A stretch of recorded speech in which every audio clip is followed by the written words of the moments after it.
different from the traditional ATMs you see in the market today. The advantage is really from a customer perspective, it's all about lowering the cost to deploy, run and maintain your network.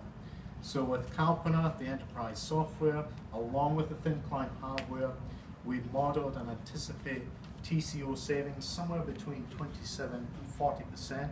So this is a huge reinvention of the ATM channel itself. The hardware devices you can see here, again, very much contemporary in terms of the style, look and feel.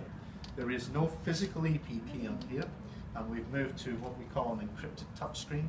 So if I do a transaction, what you'll see is that the EPP is now presented on the display itself. It's a PCI 4 compliant touchscreen. You can do multiple languages. We'll just select English, and here you can see the virtual EPP. So rather than use a physical encrypted pin pad, we now have a virtual one on screen. I'll do a simple cash withdrawal transaction. I'll take some money from my current account, and we'll go for $20. What's happening now is the information is being sent from the client itself to the enterprise server for authentication. Let's enter.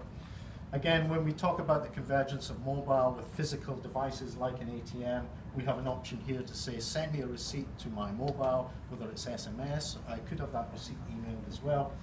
But in this instance, we'll just ask for the receipt information to be displayed on screen. Again, I could take out my mobile and take an image of the transaction details on screen if I wish to do so.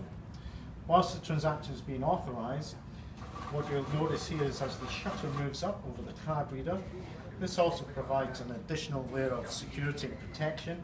If a criminal has fitted a skimming device on here, then again this movement of the shutter allows us to detect any foreign object that may be present on the device itself.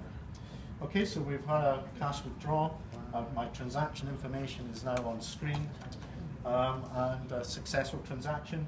A couple of other features, we have biometric fingerprint reader on here, so if the bank wanted an additional or alternative means of authentication, we could authenticate using my finger or thumbprint on the device itself. So as I said, this is very much futures, innovation.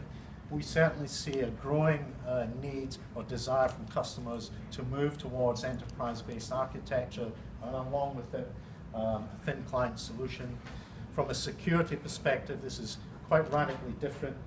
What this means is that if you think about much of the common threats from a security perspective today, things like malware attacks, BIOS attacks, in this particular device and then within this architecture, we completely eliminated things like malware and BIOS attacks, so it's very much locked down, highly secure solution, driven off an enterprise network that allows the banks to have complete control, visibility, and manage their network much more efficiently and much more cost effectively than they can do with traditional thick client and multi-vendor infrastructure.